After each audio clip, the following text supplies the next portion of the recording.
चलिए, अच्छी बात है। हम भी बहुत बढ़िया हैं।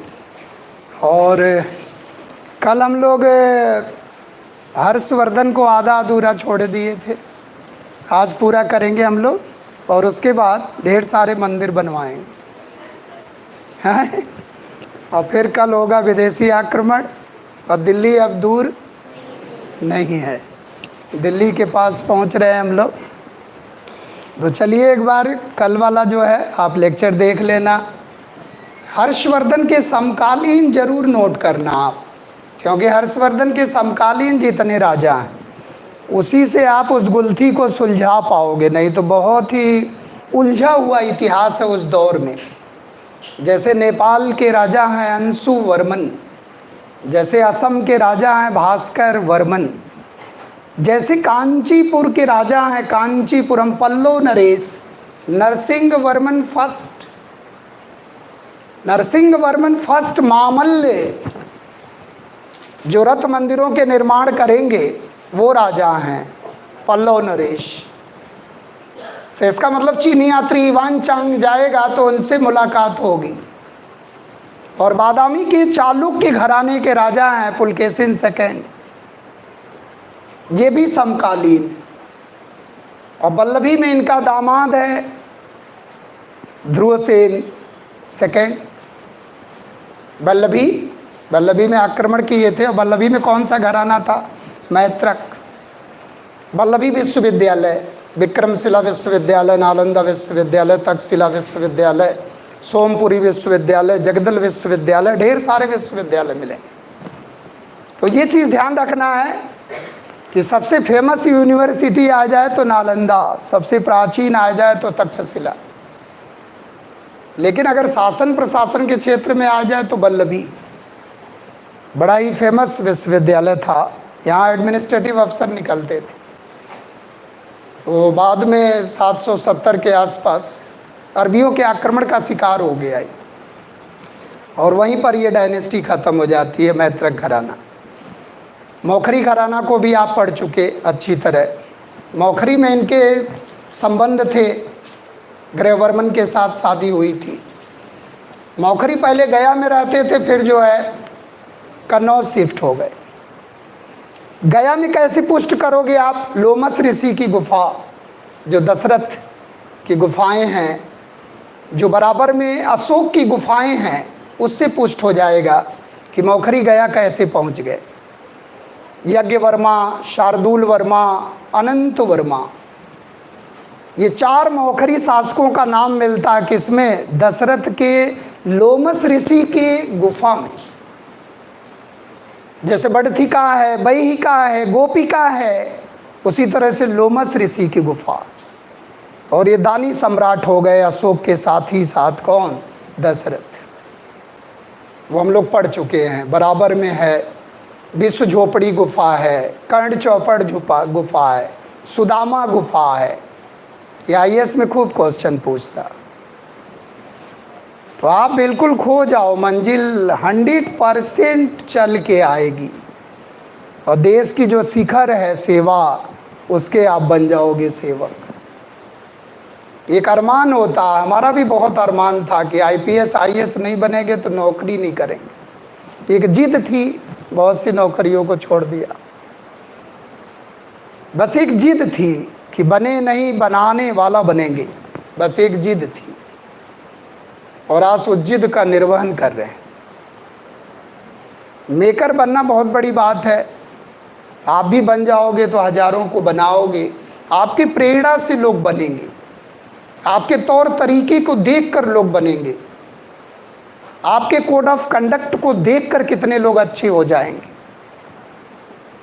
हमारे विवेकानंद कहते थे ना, गांधी जी कहते थे बुरा मत देखो, बुरा मत सुनो, बुरा मत बोलो। हमारे विवेकानंद कहते थे बुरा मत सोचो।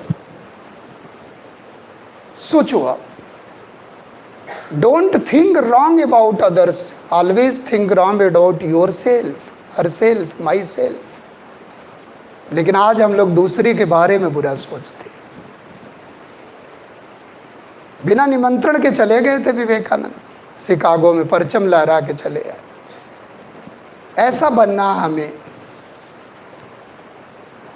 हमारा क्या योगदान है भारतीय सभ्यता और संस्कृति को विश्व धरातल पर ले जाने के लिए।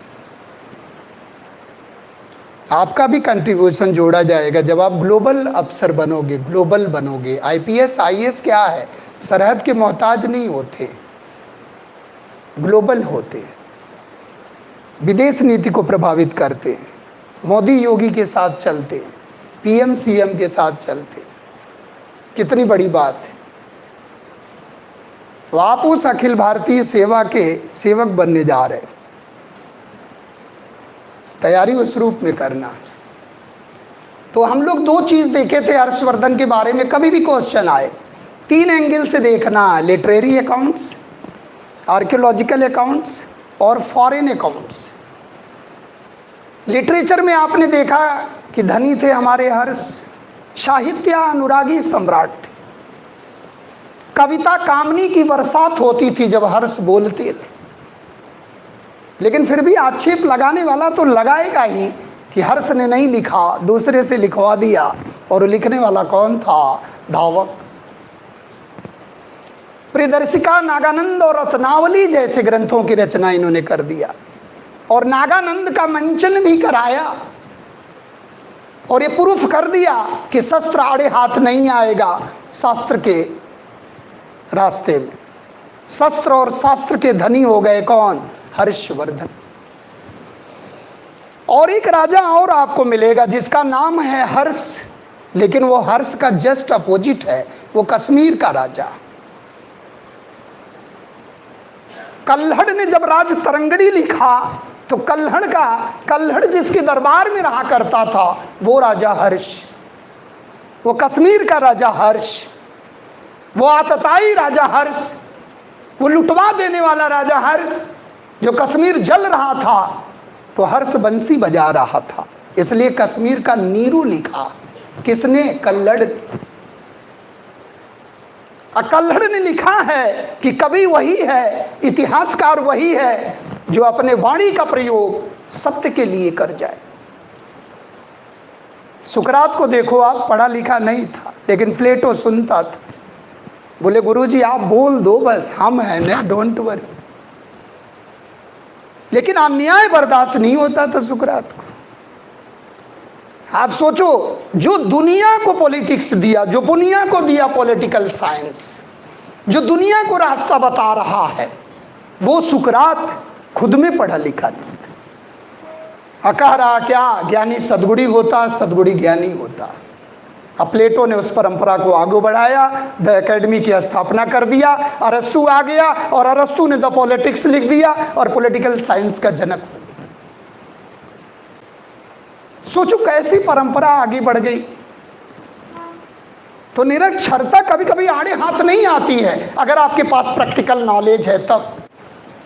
आप बखूबी पढ़ रहे हो, पॉलिटी पढ़ रहे हो, संविधान पढ़ रहे हो, संविधान अपने जगह पे है, पॉलिटी अपने जगह पे। सर्वोच्च कानून है हमारा संविधान, उससे जो टकराएगा उतनी मात्रा में शून्य हो जाएगा। आर्टिकल 13 कहता,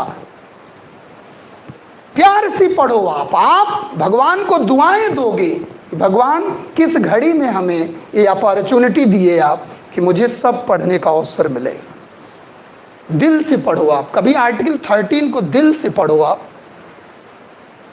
क्या दिया है कि जो हमसे टकराएगा चूर चूर हो जाएगा। अंबेडकर की फीलिंग देखो, राजेंद्र प्रसाद की फीलिंग देखो, आप उस भाव से पढ़ा करो। आप शायद उस भाव से नहीं समझते होंगे कि आर्टिकल क्या है। हम लोग आर्टिकल को रोटी मानते थे। अगर 10 रोटी रोज खा रहे हैं तो 10 आर्टिकल याद होता था, और 395 आर्टिकल आज याद है। तो आप घबराते हो कि मर जाएंगे, आर्टिकल इतने। अरे article is just like a roti. ऐसे पढ़ो आप, दुआएं दो उसको आप, क्योंकि ये लेखपाल वगैरह की जो तैयारी करते हैं ना, वो तो आर्टिकल पढ़ते भी नहीं, बिना पढ़े भी हो जाता। और भगवान को थैंक यू बोलते, भगवान वो कैसे गया? बोले हो गया, लेकिन आपको जरना मरना पड़ेगा तब वो मंजिल मिलेगी। तो ये चीज़ समझ के हमें पढ़ना। उसके पॉलिटी यानी कि व्यवस्था का पक्ष भी पढ़ना। संविधान तो एक लिखा पढ़ेगा दस्तावेज है केवल, उसके साथ पॉलिटी, तब मजा आएगा उसका पढ़ने का। तो इसमें एक चीज हम लोगों को ध्यान रखना है कि हर्षवर्धन का नाम कभी भी आता है तो एक हर्ष और टकराता है। कल्लड़ ने लिखा है कि वही कवि वही विद्वान जो सच्चाई को बखान कर दे और जो आने वाली पीढ़ी को बता दे कि ये राजा सही नहीं था, वही असली लेखक। और ये आईएएस में बार बार कोटेशन आता है कि ये किसका कोटेशन है, कि सत्य का निरूपण तो करना ही है। पूर्वाग्रह से अगर लेखनी चला रहा है तो लेखनी तलवार के धार के समान है, इसलिए पूर्वाग्रह से रहित होकर लेखनी को चलाना है। और कल्लड़ ने यह दिखा दिया रास तरंगिणी लिखकर। द्वितीय रास तरंगिणी भी लिखी गई, तृतीय रास तरंगिणी भी लिखी गई, चतुर्थ रास तरंगिणी भी लिखी गई। एक रास तरंगिणी नहीं है। जोनराज ने लिखा, श्रीवर ने लिखा, प्रज्ञा भट्ट ने लिखा, कई रास तरंगिणी। आप तो एक रास तरंगिणी को देखकर परेशान हो जाते हो कि अरे रास तरंगिणी एक याद करना है, कश्मीर का सिस्टम, ये है रास तरंगिणी। तो कभी भी आ जाए कि हर्ष नीरो, कश्मीर का नीरो, वो हर्ष दूसरा, आतताई राजा, प्रजा में बदनाम राजा, और ये प्रजा में कितना प्रसिद्ध राजा। दोनों एक दूसरे के अपोजिट हैं, एक कन्नौज का राजा और एक कश्मीर का राजा। जब कारकोट वंश, उत्पल वंश, लोहार वंश आप पढ़ोगे, क्योंकि जो दुर्लभ वर्धन थे वो हर्षवर्धन के समकालीन थे। कश्मीर के राजा दुर्लभ वर्धन किसके समकालीन थे? हर्षवर्धन के। तो कश्मीर से जाकर हर्ष ने दांत ले आया था, बुद्ध के दांत, और कन्नौज के संगाराम में स्थापित किया। तो हर्ष को दो बातों के लिए फेमस समझना है। एक तो इनके दरबार में खूब ढेर सारे साहित्यकार रहते थे, मातंग हैं, दिवाकर हैं, मयूर हैं, सूर्य शतक जिसने लिख दिया, बाण भट्ट हैं, भूषण भट्ट हैं, और कुछ लोग कहते हैं ब्रह्मगुप्त भी समकालीन है, और कुछ लोग कहते हैं हमारे एक मीमांसक हैं कुमारिल भट्ट, वो भी समकालीन। शंकराचार्य तो बाद में आएंगे, 8वीं शताब्दी। पूरा भरा पूरा दरबार था, पूरा साहित्य की वर्षा होती थी। और कभी भी हर्ष की पॉलिटिकल राजधानी आ जाए तो कन्नौज, और कन्नौज में 5वीं बौद्ध सेमिनार का आयोजन कराया हर्ष ने, जिसके कारण इवान चांग की यात्रा को रोकना पड़ा। बोले अभी आप मत जाओ, आपको चीफ गेस्ट बनाना चाह रहे हैं, आपको अध्यक्ष बनाना चाह रहे हैं। तो 5वीं बौद्ध बैठक किसके देखरेख में हुई? हर्षवर्धन के देखरेख में हुई, कन्नौज में हुई। कुल आ जाएगा तो 5 लगाना है, महत्वपूर्ण आ जाएगा तो 4 बैठकें लगाना है। पहली राजगिरी, दूसरी वैशाली, तीसरी पाटलिपुत्र, और चौथी कश्मीर कुंडलवन, और 5वीं कन्नौज। 643 में 5वीं बौद्ध बैठक हुई, 5वीं संगोष्ठी हुई। कहाँ हुई? हर्ष के पॉलिटिकल राजधानी कन्नौज में। समृद्ध नगर है। अब कन्नौज सत्ता का केंद्र बिंदु बन रहा है, और कन्नौज को हाईलाइट कर देंगे कौन? हर्ष। और कन्नौज को लेकर लड़ाई शुरू हो जाएगी, और हर्ष के मरने के बाद होगा त्रिकोणात्मक संघर्ष। इसका मतलब पाटलिपुत्र जा रहा है और कन्नौज आ रहा। अब जिसे भारत का चक्रवर्ती सम्राट बनना है, अब जिसे उत्तर भारत का महाराजा धीराज बनना है, अब जिसे एक राट सर्वराट बनना है, उसे कन्नौज पर अधिकार करना पड़ेगा। और उसी को लेकर हो रहा क्या?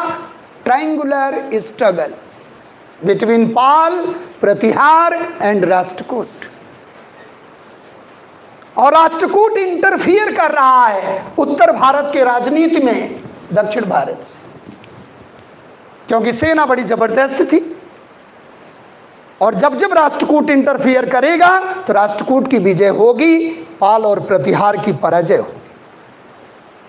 लेकिन जब जब पाल और प्रतिहार लड़ेंगे, यानी कि बायलेटरल स्ट्रगल होगा, तो प्रतिहार पाल को हराएगा, तो पाल राष्ट्रकूट के पास भाग कर जाएगा, तो पाल को लेकर वो प्रतिहार पर आक्रमण करेगा और राष्ट्रकूट की विजय हो रही। ये कैसा भारत है, आपस में लड़ रहा, इसका मतलब विदेशी आक्रमण संभावित है और अरबी तुर्की आक्रमण हो जाएगा। ऐसे समय जो हम लोगों का नेक्स्ट में होगा टॉपिक, कन्नौज को लेकर, पाटलिपुत्र चेंज, कन्नौज आ गया, पोस्ट एंशिएंट शुरू हो गया, एंशिएंट खत्म। प्राचीन भारत के इतिहास में 4 ही टॉपिक हैं, बुद्ध काल, मौर्य काल, मौर्योत्तर काल, गुप्त काल। अब आ गए pre medieval period, post ancient period. Medieval आने वाला है, प्राचीन जाने वाला है, बीच में हम लोग हैं, राज्य के अंदर राज्य बन रहा। विद्वानों ने क्या कहा कि ये काल कैसा है जिसमें राज्य के अंदर राज्य बन रहा है, स्टेट विद इन स्टेट। आप देखें, मौखरी अलग, मैत्रक अलग, गौड़ वाले अलग, ये अलगाववाद की जो प्रवृत्ति है वो पूरा बिखेर दी, और उसका समायोजन कर रहे हैं कौन? हर्ष। लेकिन कब तक करेंगे? इकलौते हर्ष बचे हैं, अब वर्धन वंश में कोई बचे ही नहीं, और हर्ष के बाद होगा फिर क्या? अराजकता। तो एक पॉइंट आपको तैयार करना है, किस पर? कन्नौज पर। कन्नौज का बहुत बड़ा सेमिनार हुआ और वहां किसको बढ़ावा दिया गया? महायान शाखा को, क्योंकि अब महायान ही चलेगा, अब हीनयान नहीं आए, क्योंकि हीनयान महायान में विभाजित हो गया। कहाँ? चौथी बौद्ध बैठक। और कभी कभी क्वेश्चन आता, किस बौद्ध बैठक की पूरी कार्रवाई संस्कृत में हुई? तो आप जानते हैं कि चौथी बौद्ध बैठक, वसुमित्र, अश्वघोष, चरक, नागार्जुन, पार्स, सब विद्वान किसके हैं? संस्कृत के, नॉन स्टॉप संस्कृत।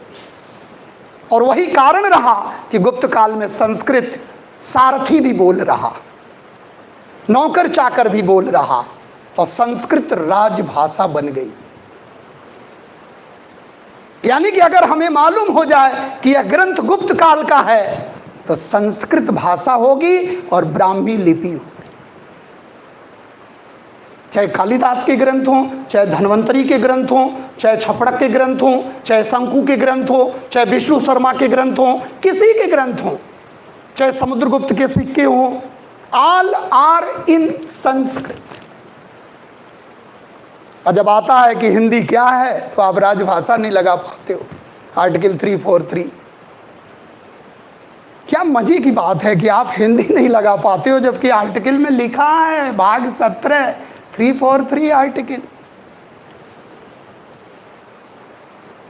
हास्यास्पद स्थिति, इसलिए बेयर एक्ट रखो अपने साथ आप, नहीं कोई बता के चला जाएगा कि राष्ट्रभाषा है, बोले देख ले भाई, working language, official language, national language नहीं। हमने पहले ही दिन बताया था, जिस दिन शब्द की पकड़ आ गई, आईपीएस बनने की प्रक्रिया शुरू। शाब्दिक पकड़, और पूरी शब्दों की लड़ाई है हर जगह, संविधान में भी है, हर जगह। और शब्द में मार खा गए तो मार खा गए लाइफ में पूरा। ये चीज ध्यान, थोड़ा सा ध्यान रखना है कि राजभाषा का कंसेप्ट हम लोग शुरू से पढ़ रहे हैं। आप कहते हैं संस्कृत के बाद क्या है? तत्सम तद्भव आएगा, और हिंदी आई ही नहीं। अमीर खुसरो के जमाने में हिंदी आ रही, जब अलाउद्दीन खिलजी थे, बताओ आई ही नहीं। इतिहास पढ़ो, बता देगा कब कौन आया। दूसरा क्या तैयार करना है? इनकी सांस्कृतिक और धार्मिक राजधानी हुआ करती थी प्रयागराज।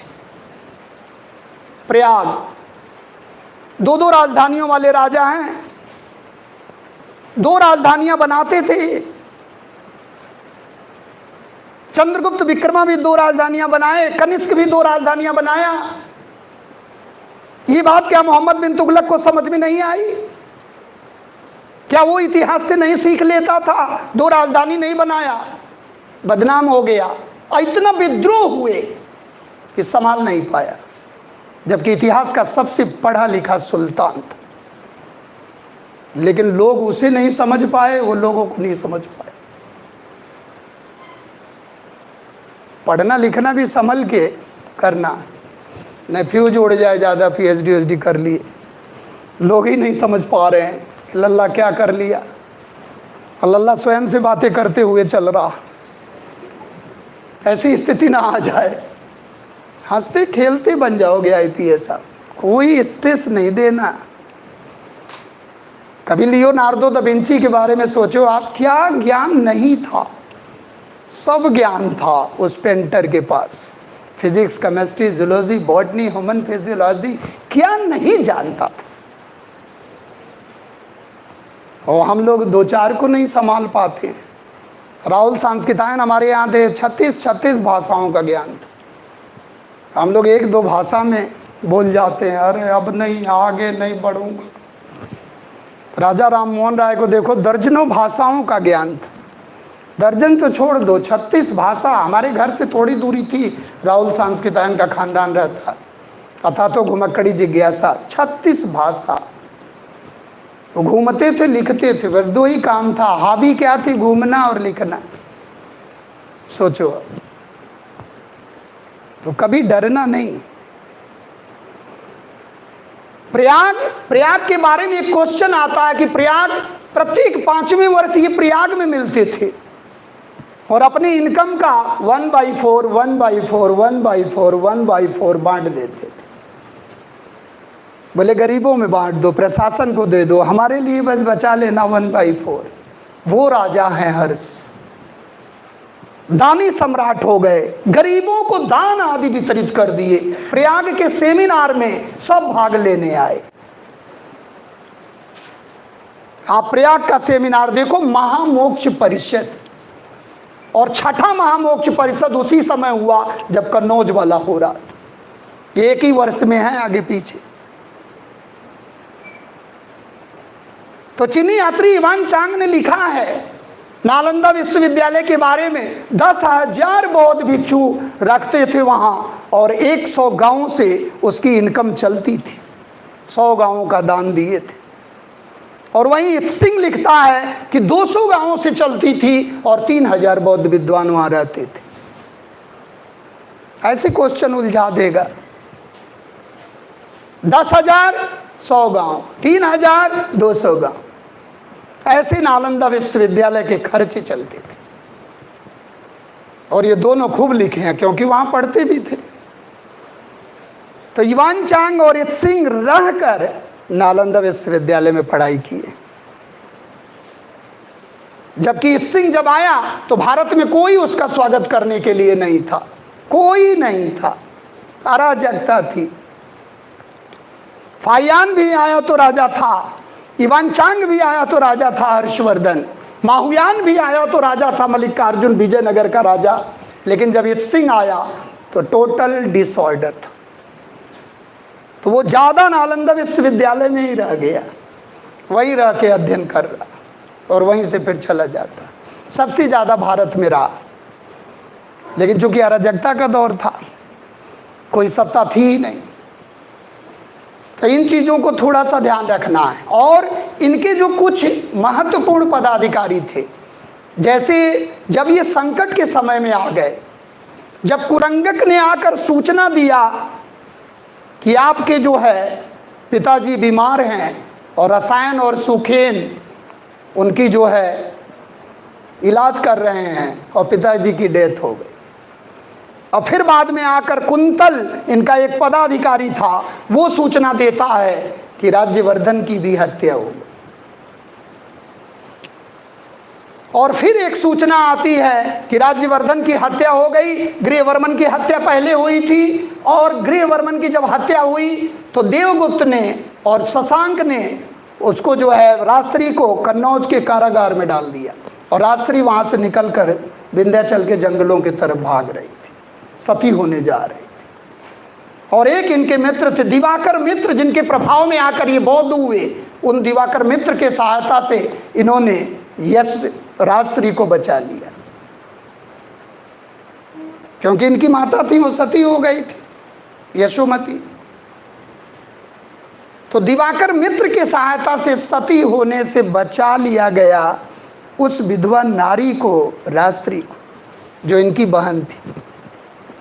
ऐसे संकट के समय में जब ये बिल्कुल शून्य होकर बैठ गए, ऐसे समय में इनका एक सिंसियर सेनापति था, वृद्ध था, सिंहनाद। वो कहता है क्या, शेष नाग के तरह आप ही शेष हो, संभालो।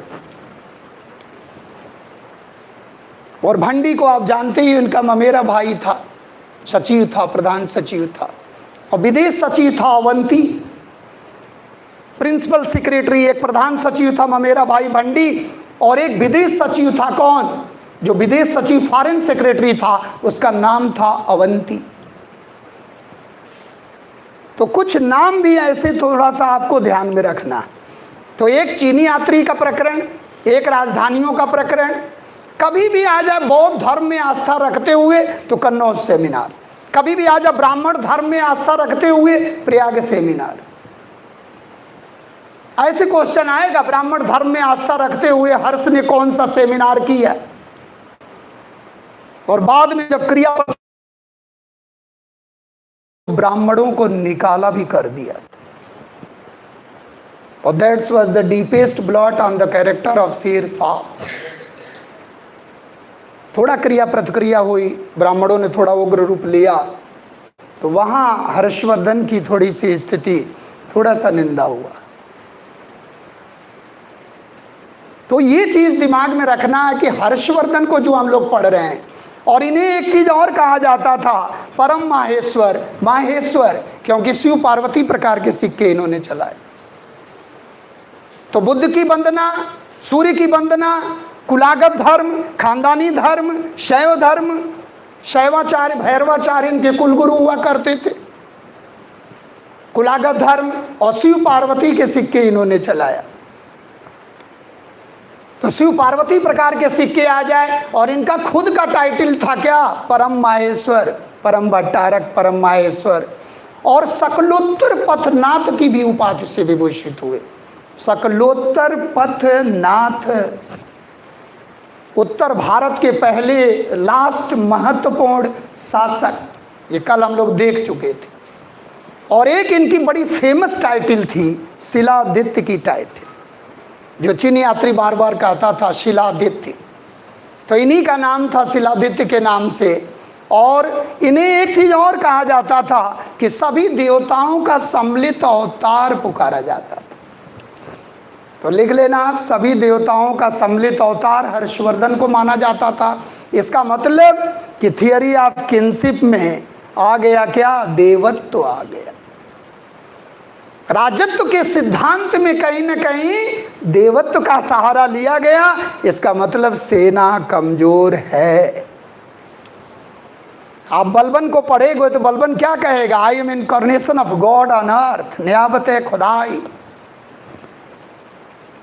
बलबन ने पहली बार व्याख्या किया था दिल्ली सल्तनत में राजत्व के सिद्धांत की, कि राजा कैसा होना चाहिए, क्योंकि बलबन भी तो चालीसा का सदस्य था। तो अपने को अलग करेगा, और अलग करेगा तो सिंहासन बनाएगा बढ़िया से, कमांडो रखेगा कि जिस कमांडो को देखकर लोगों की हिम्मत हार जाए। तो इसका मतलब यहां क्या आ गया, राजत्व में देवत्व आने लगा, और राजा किसका सहारा लेने लगा, सभी देवताओं का, सभी देवता। और ये खराबी आप देखोगे तो कहीं ना कहीं गुप्त काल से शुरू हो जाए, खूब देवताओं का सहारा, यानी कि राजत्व में देवत्व आ गया। तो आप समझ लो खतरा है, क्योंकि राजा कह रहा है क्या, मेरे आदेश का उल्लंघन मत करना, क्योंकि मेरे में किसका रूप दिखाई देता है, देवता। कर्म से इंसान देवता हो, रूप दिखाई नहीं देता। कर्म करेगा तो जनता कहेगी क्या, यस आप मेरे देवता हैं। जैसे अशोक को जनता कहती थी, आप तो देवा नाम प्रिय हो, अशोक ने कभी नहीं कहा कि मुझे देवता मानो, नहीं, लेकिन कोई आंख उठा के देख ले, आंख निकाल देने वाला शासक। एक बार आटविक जातियों ने थोड़ा इधर उधर किया तो अशोक ने क्या कहा, वही राजा है कलिंग वाला, याद मत दिलाना। वो अशोक था। तो देखो आप, शांति के क्षेत्र में भी अशोक मशहूर हो गया और एक युद्ध लड़के भी काम चला गया। तो इन्हें क्या कहा गया, सभी देवताओं का सम्मिलित अवतार। अब तो कुछ बचा ही नहीं। और जाने अनजाने में हर्ष ने एक ऐसी परंपरा शुरू कर दी जो बड़ा घातक रही हमारे नौकरशाही के लिए। और वो क्या शुरू कर दिया, in place of salary land endowment, वेतन के स्थान पर भूमि देने की परंपरा जाने अनजाने में पदाधिकारियों के लिए शुरू कर दी गई। गलती जानकर थोड़ी न होती है, गलती हो जाती है। और ये बना क्या, नौकरशाही में सामंतवाद का प्रवेश हो गया, फ्यूडलिज्म इन ब्यूरोक्रेसी। और ये हमारे नौकरशाहों को ले डूबा, क्योंकि कहीं ना कहीं उनमें आ गई क्या, फ्यूडल सोच। अब फ्यूडल का मतलब हमने बताया था ऊर्ध्वाधर। ऊर्ध्वाधर बातें बड़ी तकलीफ देती हैं क्योंकि पिरामिड में होती है। आप देखो वर्टिकल, ऊपर वाला नीचे वाले का, नीचे वाला और नीचे वाले का ऐसे शोषण कर रहा। एक टाइटल आप देखे होंगे, महाराजा धीराज। एक मंदिर भी बनेगा क्या, पंचायतन मंदिर, उसमें भी दिखेगा क्या, फ्यूडल सिस्टम। क्योंकि एक प्रधान देवता और 4 अधीनस्थ देवता, पंचायतन शैली के मंदिर, बड़े फेमस मंदिर मिलेंगे आगे चल के। तो सामंतवाद कहां प्रवेश कर गया, सिस्टम में भी कर गया, ब्यूरोक्रेसी में भी कर गया और देवताओं में भी कर गया। जाने अनजाने में गलती हो जाती है जो सम्राट हर्ष से भी हो गई। जैसे एक सिस्टम पढ़ोगे आप दिल्ली सल्तनत में, इक्तिदारी व्यवस्था ले डूबी, नायंकर व्यवस्था, आयंगर व्यवस्था विजयनगर को ले डूबी, जागीरदारी व्यवस्था मुगल्स को ले डूबी, और महलवाड़ी, रैयतवाड़ी, जमींदारी व्यवस्था मॉडर्न इंडिया को ले डूबी। जहां दारी आया वहीं जिम्मेदारी आया, जहां दारी लगा है वहीं जिम्मेदारी। जैसे जागीरदारी, जागीर तो आप ले लिए, लेकिन क्या जागीर लेने के लायक थे? क्योंकि वो जागीर किसकी जगह पे मिली है, इन प्लेस ऑफ सैलरी। इसीलिए अलाउद्दीन खिलजी ने क्या किया, कैश में वेतन दिया, कैश में सैनिकों को टंका देता था। क्या देता था? टंका देता था, कैश में देता था। इसलिए अलाउद्दीन खिलजी किसके लिए फेमस हो गया? केंद्र में स्टैंडिंग आर्मी रखने के लिए। तो दिल्ली सल्तनत का पहला सुल्तान अलाउद्दीन खिलजी बना, जिसने केंद्र में स्थायी सेना रखा। तो एक एक चीजों को आपको दिमाग में ऐसा फीड करोगे ना कि क्वेश्चन आएगा तो राजा और सुल्तान और बादशाह अपने आप चला आएगा। लेकिन उसके लिए थोड़ा जद्दोजहद करना पड़ेगा। तो आप देखो, कई एंगल से हमने हर्षवर्धन को हम लोगों ने देख लिया, और इनके पास आप देखोगे तो उधर असम से लेकर और उधर कश्मीर से लेकर, इधर नर्मदा नदी से लेकर, इधर कच्छ काठियावाड़ से लेकर ऐसे बड़े साम्राज्य का निर्माण कर दिया गया। तो सकलोत्तर पथनाथ की उपाधि से विभूषित, सम्मिलित अवतारों, सम्मिलित देवताओं के अवतार के रूप में प्रसिद्ध शिलादित्य हर्षवर्धन कई विभिन्न रूपों में आपको दिखेंगे। सही है। तो इसके बाद हम लोग थोड़ा आगे बढ़ते हैं, अपने चैप्टर में आते हैं, जो आज का हम लोगों का चैप्टर है। और आज का हम लोगों का चैप्टर क्या है? राजपूत काल में कला और वास्तुकला का विकास। हेडिंग डालो आप, राजपूत काल में कला और वास्तुकला का विकास। ये आपका बहुत महत्वपूर्ण टॉपिक है और ये चूँकि आर्ट्स एंड कल्चर का टॉपिक भी है और मेंस का भी टॉपिक है, इसलिए बहुत अच्छी तरह इसको पढ़ना है। तो राजपूत काल में कला और वास्तुकला का विकास, और ये चीज़ आप देखोगे तो इसको जब लिंक करोगे कि कला और वास्तुकला कैसे विकसित हुई है एंटायर इंडिया में, तो आपको याद होगा कि मानो पहली बार प्रतिमा बनाया होगा कहाँ, बेलन घाटी मात्र देवी। तो प्रतिमा का पहला साक्ष्य पूछे तो कहाँ लगाना है, मात्र देवी की प्रतिमा बेलन घाटी। यानी कि इंसान पहले किससे रूबरू हो रहा है, शक्ति न कि सत्ता। मात्र देवी की प्रतिमा बेलन घाटी, पूरा पाषाण काल। लेकिन मूर्ति पूजा की परंपरा कहाँ शुरू हो रही है, सिंधु घाटी की सभ्यता। लिखते जाओ आप, मूर्ति पूजा की परंपरा कहाँ मिल रही है, सिंधु घाटी की सभ्यता। और वैदिक काल वाले तो देखो संकेत में पूरे देवताओं की ही पूजा करते थे, लेकिन सगुणों साकार नहीं थे। पूरा देवमंडल देखो आप, भरा पूरा है, पूरा देवमंडल, पृथ्वी का देवमंडल, आकाश का देवमंडल, अंतरिक्ष का देवमंडल। लेकिन ये उस रूप में पूजा नहीं कर रहे हैं जिस रूप में सिंधु घाटी वाले करते थे। तो सिंधु घाटी की सभ्यता से शुरू हुआ क्या, मूर्ति पूजा की परंपरा। और फिर आया समय किसका, बुद्ध, गंगा घाटी में बौद्ध क्रांति और जैन क्रांति।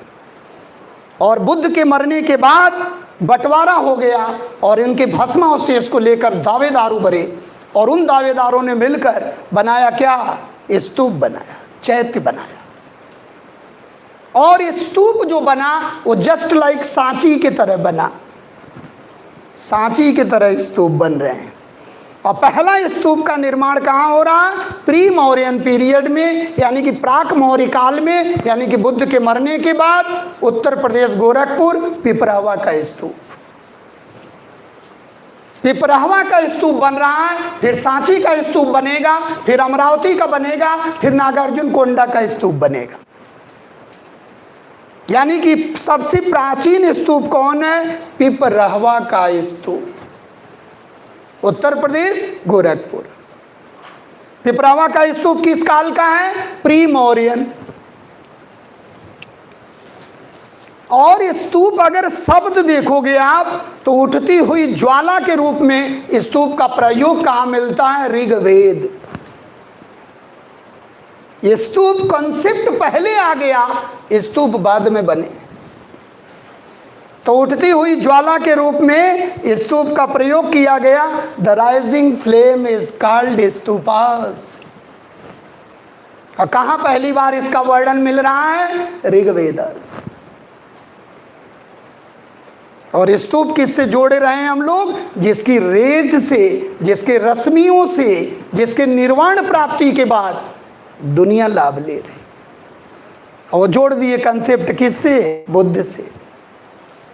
और स्तूप में आप देखो, स्तूप के ऊपर जो है, स्तूप के ऊपरी सिरे पर आयताकार जो संदूक नुमा संरचना है, उसमें बना है क्या, गर्भगृह। और उसी में देवस्थान है और उसी में इनके भस्मावशेष रखे हुए हैं, ऊपर रखे हुए हैं, जिसको क्या नाम दिया गया, हर्मिका।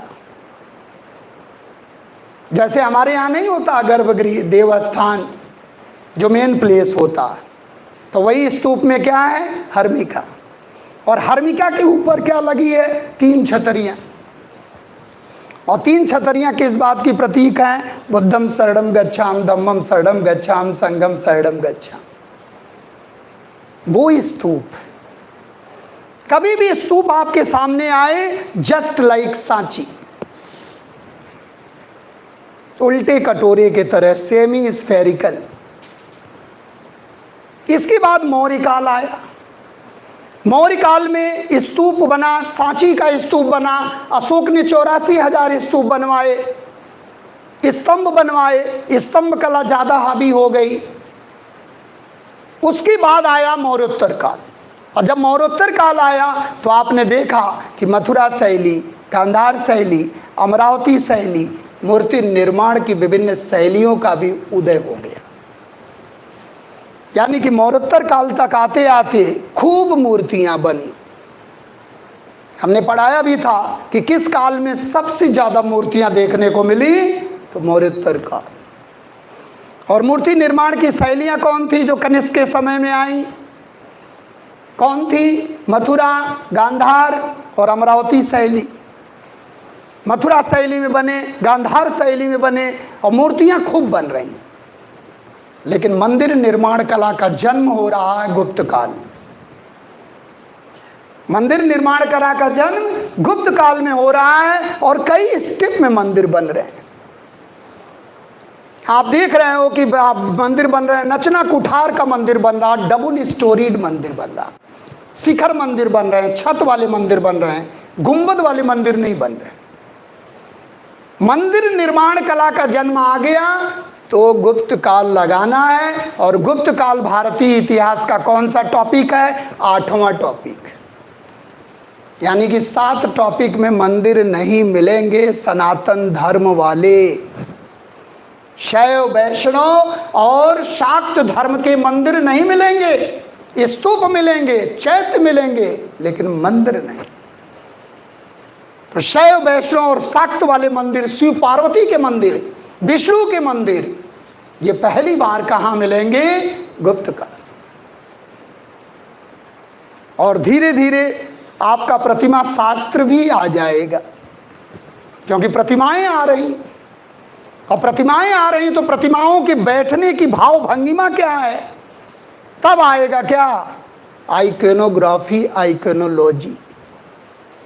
आवश्यकता आविष्कार की जननी होती है। प्रतिमा शास्त्र तब जन्म ले रहा है जब प्रतिमाएं खूब बन रही। तब ये हुआ कि किस मुद्रा में मूर्ति है, भाव भंगिमा। तब आया प्रतिमा शास्त्र। यानी कि प्रतिमा शास्त्र आते आते पोस्ट गुप्ता पीरियड। अब पोस्ट गुप्ता पीरियड के बाद, हर्ष के बाद जब हर्षोत्तर काल आएगा, उसी को हम लोग कहते हैं राजपूत काल। और राजपूत काल वास्तुकला और मंदिर निर्माण कला के क्षेत्र में आप देखोगे स्वर्णिम काल आएगा। नागर शैली के मंदिर, बेसर शैली के मंदिर, द्रविड़ शैली के मंदिर, मंदिर ही मंदिर। बाद में आप देखोगे यानी कि इनकी उपशैलियां विकसित हुई।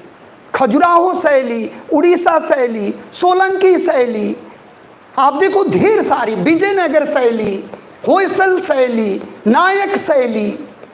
यानी कि मीनाक्षी का मदुरई मंदिर जो है वो गोपुरम में पूरा रिकॉर्ड स्थापित कर दिया।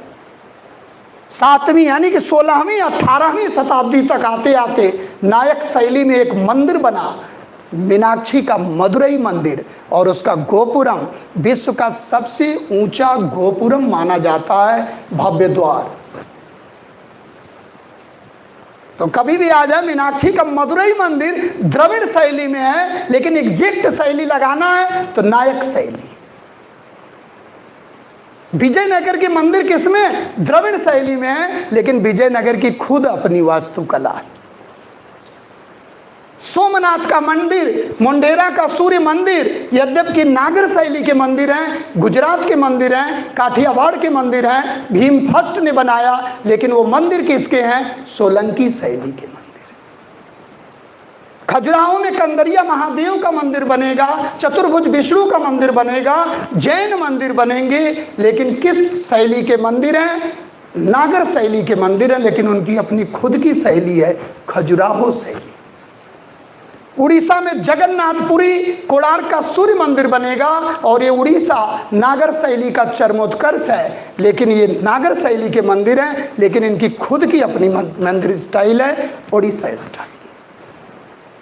देखो आप क्या मंदिर बन रहे हैं, यानी कि गुंबदाकार, पिरामिडकार, आमलक लग रहे हैं, जगमोहन लग रहा, सभी अपने वास्तुकला के लिए फेमस हो जा रहे हैं। तो हम लोग 1 बाय 1 मंदिर निर्माण कला को देखेंगे कि किस शैली की क्या विशेषता है। बेसर में सिलेनियस शैली है, और मेन जो हमारे मंदिर हैं वो उत्तर भारत में नागर और दक्षिण भारत में द्रविड़ शैली। तो आप देखोगे, क्योंकि आर्ट एंड कल्चर का पार्ट है, इसको थोड़ा संभल के पढ़ना आप, थोड़ी गहराई भी है, तो इसको थोड़ा सा दिमाग में रखना है कि कैसे हमें पढ़ना है। देखो, कोई राजा अगर चक्रवर्ती सम्राट है तो कहीं भी कोई मंदिर बनवा सकता है। हमारे यहाँ प्रयाग में जाके देखो, एक मंदिर बना, द्रविड़ शैली का मंदिर है, जबकि वो प्रयागराज है। पिरामिडाकार है, पिरामिड बना है, तले पर तला है, विमान शैली है, गोपुरम है। तो ये जो स्टाइल मिलेगी वो दक्षिण भारत वालों की, तो वो देख के आप पहचान जाओगे कि मंदिर किस शैली में ढला है। तो ये आज हम लोगों का विषय है। तो एक चीज आपको ध्यान रखना कि जो वास्तुकला का जो उदाहरण है, आईएएस में कभी कभी क्वेश्चन आपको परेशान करता है कि निम्नलिखित में से कौन सा ग्रंथ है जो वास्तुकला को प्रतिबिंबित करता है। तो ढेर सारे ग्रंथ, तो लिख लो आप, कुछ ग्रंथ को लिखो जो वास्तुकला कर फोकस करते हैं। जैसे आपका ऋग्वेद, इसमें भी उल्लेख है, अथर्ववेद इसमें भी उल्लेख है, मत्स्य पुराण, ऋग्वेद, अथर्ववेद, मत्स्य पुराण और वारामिहिर की बृहद संहिता, 4 लिख लो पहले आप।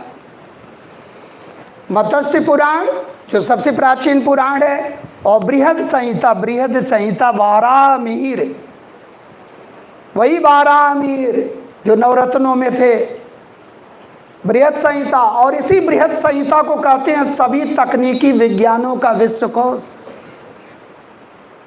Encyclopaedia of all technical science है क्या ये बृहद संहिता, जिसके लेखक हैं कौन? वारामिहिर। और इन्होंने ही एक ग्रंथ लिखा क्या?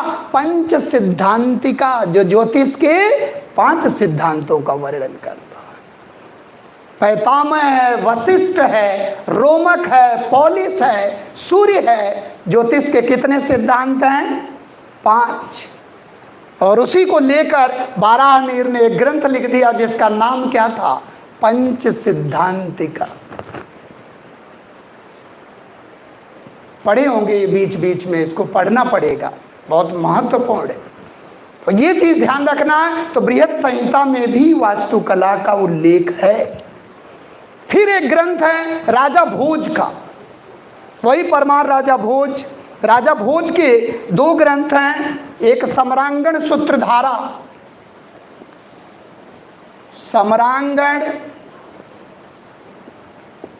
सम्रांगण सूत्रधारा, वही राजा भोज है। कहाँ राजा भोज, कहाँ गंगुतेली। और एक ग्रंथ है इनका युक्ति कल्पतरु, ये तो कई बार आईएएस में पूछा। और एक ये राजा भोज के दोनों ग्रंथ हैं, और ये बड़े फेवरेट ग्रंथ हैं जिसमें आर्किटेक्चर का पूरा डिटेल मिलता। ये वास्तुकला वाले ग्रंथ हैं। एक और ग्रंथ है जो गुजरात से संबंधित है, भट्ट भुवन देव का है, भट्ट भुवन देव का है, और इसको कहते हैं अपराजित परीक्षा। इससे भी क्वेश्चन आया,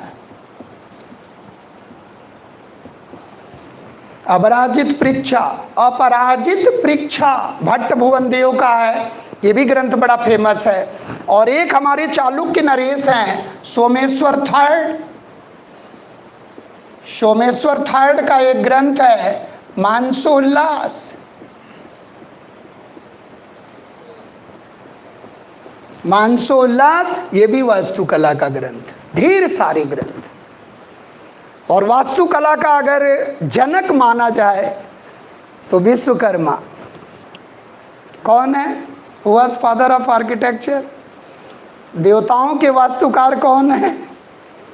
कौन है? विश्वकर्मा। विश्वकर्मा पूजा होती है, तो विश्वकर्मा को ध्यान रखना आप। एक तरफ विश्वकर्मा है देवताओं के वास्तुकार, और एक तरफ है कौन? मैं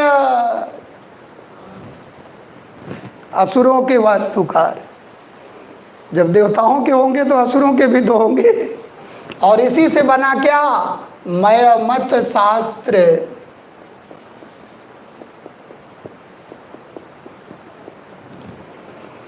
ये ऐसे मकान बना देते थे जिसको बारे में किसी ने सोचा ही नहीं, क्योंकि असुरों वाले हैं। तो कभी भी मैमत शास्त्र आ जाए तो ये भी वास्तुकारी का है, लेकिन ये असुरों वाले हैं। और देवताओं वाले कौन है गुरु? विश्वकर्मा। और हमारा एक वेद है जिसका एक उपवेद है। कौन सा उपवेद है? शिल्प वेद, जिसके प्रणेता हैं कौन? विश्वकर्मा। किस वेद से जुड़ा है? अथर्ववेद। तो विश्वकर्मा को भूला मत करो आप। मैं को भी भूलना नहीं पड़ेगा, क्योंकि अगर देवताओं का आएगा तो असुरों को कौन संभालेगा? असुरों का भी तो आएगा। तो ये चीज़ ध्यान रखना है। अब हम लोग आते हैं मंदिर निर्माण कला। ये ध्यान रखना आप, जिसमें राजा भोज वाले ग्रंथ जरूर याद रखना। तो कभी कभी क्वेश्चन आता है।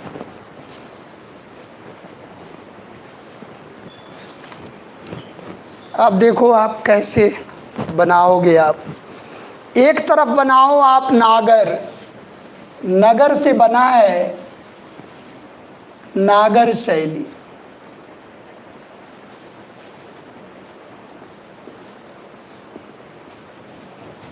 और एक तरफ बनेगी द्रविड़ शैली।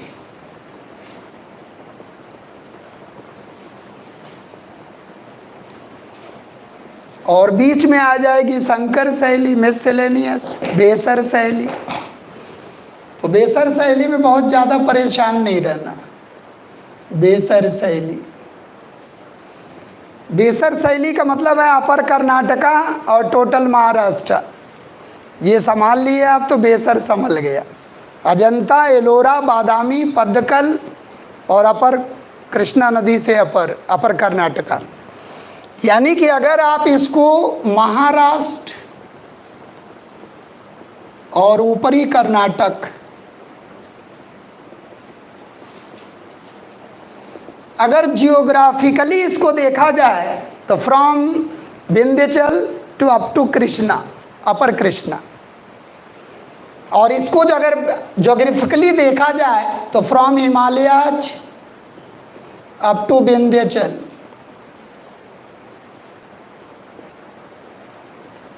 ये भौगोलिक विभाजन कर रहे हैं हम लोग। भूगोल क्या कह रहा है कि हिमालय से लेके विंध्य पर्वतमाला के मध्य बनने वाले मंदिर नागर स्टाइल के हों। लेकिन ये बड़ा टफ है कि कौन सा प्रदेश आएगा इसमें, कौन सा नहीं आएगा। ग्वालियर में एक तेली का मंदिर हो, द्रविड़ है, तो आप कहोगे ये तो द्रविड़ आ गया। तो कुछ अपवाद हैं। दक्षिण भारत में एक पापनाथ का मंदिर हो, नागर है। अपवाद को एक जगह कलेक्ट कर लेना, बकिया क्लियर है तस्वीर। तो ध्यान रखना है। और इधर जो है विंध्य पर्वतमाला से लेकर अपर कृष्णा, कृष्णा नदी के मध्य, जैसे अजंता, एलोरा, बादामी, पद्दकल, ये होल वाला कुछ इलाका है। यानी कि ये वाला जो साइट है जो फेमस था अजंता एलोरा बाग, तो यहाँ अजंता एरिया लिख लोगे तो पता चल जाएगा। अजंता, एलोरा,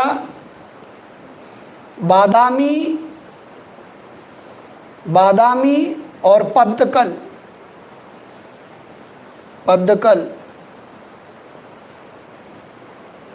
और एहोल, ये अगर इलाके आप समझ लिए। जैसे कोई कह रहा बादामी का मंदिर है, मस्ट बी बेसर।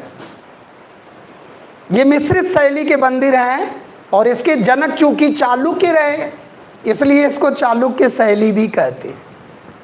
बेसर को चालुक्य शैली भी कहते हैं। वही चालुक्य राजा जिनसे भिड़ंत हुई हर्षवर्धन की, समझ रहे हैं, जिनको हर्षवर्धन ने, मतलब हर्षवर्धन को जिन्हें पराजित कर दिया। लेकिन बाद में वही चालुक्य राजा किससे पराजित हो गया? नरसिंह वर्मन फर्स्ट से। और उन्होंने धारण किया क्या? वातापी कोंडा की उपाधि। लड़ाइयाँ आगे भी होती रहीं। चालुक्य पल्लव संघर्ष भी हुआ और पल्लव हर्ष संघर्ष भी हुआ। तो ये चीज़ों को ध्यान रखना है। इसके बाद अपर कृष्णा से लेकर और सुदूर दक्षिण इंदिरा पॉइंट तक ले जाओ। अंडमान निकोबार द्वीप समूह, सुदूर दक्षिण यानी कि अंडमान तक ले जाओ। इंदिरा पॉइंट तो जलमग्न हो गया, लेकिन ले जाओ आप जहाँ तक हो, जहाँ तक आपका बनता है इंच बाई इंच। यानी कि दक्षिण भारत में अगर कोई मंदिर बन रहा है तो मस्ट बी द्रविड़। उसकी कुछ अपनी स्टाइल है, उसकी कुछ अपनी कलाएं हैं, जिसके कारण वो आज भी जाना जाता है। ये सिम्पटम हम लोगों को जानना है। तो आप देखो इसमें जो मंदिर बनेगा, इसमें जो मंदिर बन रहा है वो एक तरह से ऐसे बन रहा है कि पहला फ्लोर जो बन रहा है ये बेस तैयार कर रहा है जागती। जागती के ऊपर जो बन रहा है ये पीठ, और इसके ऊपर जो संरचना बन रही है थोड़ा सा और बड़े में आप बनाना। इस तरह से जो संरचना जा रही है ऊपर की तरफ ऐसे जा रही है, यहाँ बनेगा आमलक और इसी के ऊपर कलश रखा जाएगा। और ये रेखांकित गुंबद, एक रेखीय गुंबद है, और ये गर्भगृह, और इसी के सहारे बनेगा, इसी के सहारे महामंडप, मंडप, अर्धमंडप। यानी कि गर्भगृह के जो मेन देवता हमारे हैं, इसी के ठीक सामने मंडप बनेगा, जो बड़ा मंडप बनता है, सभा मंडप जिसको कहते हैं। और गर्भगृह और मंडप के जो बीच का समय है, बीच का गलियारा है, उसी को कहते हैं अंतराल। आईएएस में क्वेश्चन आया, जो इसके बीच का है, जो इसके बीच के फासला है, यानी कि गर्भगृह और मंडप के बीच का जो फासला है, मंडप के बीच का जो फासला है, उसी को कहते हैं अंतराल। मंडप यानी कि मंडप, गर्भगृह और मंडप के बीच के गलियारे को अंतराल कहा गया। और ये जो शिखर बन रहा है यही है आपका क्या, शिखर।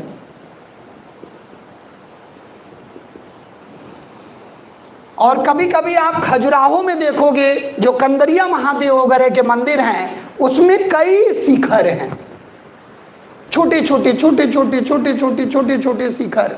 यानी कि 4-5 शिखर हैं एक पैरेलल लेवल में। और जब 4-5 शिखर हैं तो ये जो शिखर है इसको कहा गया क्या, उरु श्रृंग।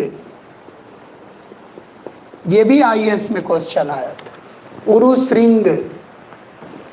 तो ये चीज ध्यान रखना है कि यहां गोपुरम जैसा कंसेप्ट नहीं है, जिसको कहते हैं बहुत ग्लोरीफाइड गेट, एंट्री गेट।